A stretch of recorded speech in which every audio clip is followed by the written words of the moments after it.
Another movie in my Forgotten Classic series, movies that people aren't today aware of, but I think are still pretty good to quite good. This is a early 1990s thriller that Roger Ebert and Gene Siskel absolutely loved. It's One False Move, starring Bill Paxton. Let me tell you why I think you might like this movie coming up next.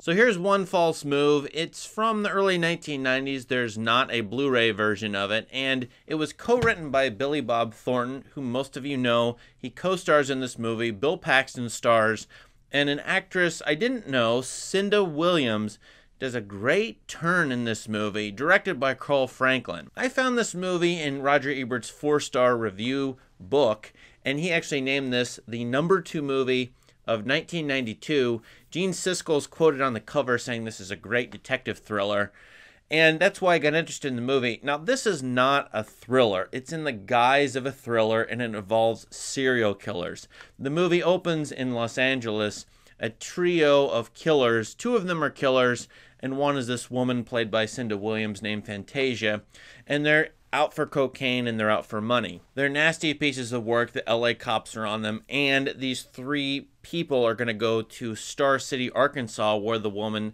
Fantasia is from. Thus, they're driving east across the United States, headed towards a small podunk Arkansas town with seemingly just one police officer, a police chief, played by Bill Paxton here, who seems naive, very gregarious, but not prepared to meet 3 killers. The movie then intercuts for almost all of its runtime 2 scenes. One is the killers going across the country, talking, meeting up with people, dealing with cops, nearly getting caught. The other scene is the Bill Paxton character, the police chief in Star City, Arkansas, and 2 LA cops who fly out to help him.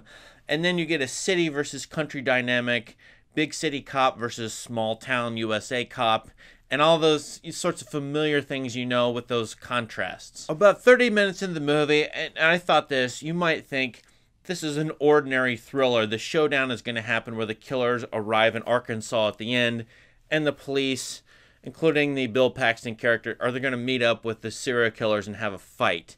And yes, you know the movie is going to go there, but the movie doesn't care as much about its plot as it does about its characters. And when you start to really think about this movie and watch it carefully, you'll see that it's putting 2 disparate characters in parallel. One of them is the Bill Paxton character, and this is very important. There's a white-black racial dynamic in the movie. He's a white police officer, and the 2 LA cops, there's one white and one black, and he's sometimes caught in between them or in between them literally. This trio is compared to the other trio, the killers, with the Fantasia character, a black woman, in between a black man and a white man. The white man, played by Billy Bob Thornton, is her lover, and she's caught in between them as well. She's not a killer, as we see at the beginning. She has a love of children, perhaps, and this Bill Paxton character has a love of children, perhaps. The movie, through its cuts, associates each of these characters with young kids. So then we're left to think about these characters and how these 2 unlike people, although Fantasia's from Star City and the Bill Paxton character is in Star City, we're left to think about how they are alike in spite of seemingly vast differences between the 2 of them. And as I said, the movie definitely pits city versus country. Here you have these hardened city, urban, drug-dealing LA killers coming to the middle of America. Sort of a Coen Brothers Fargo-like feel to it.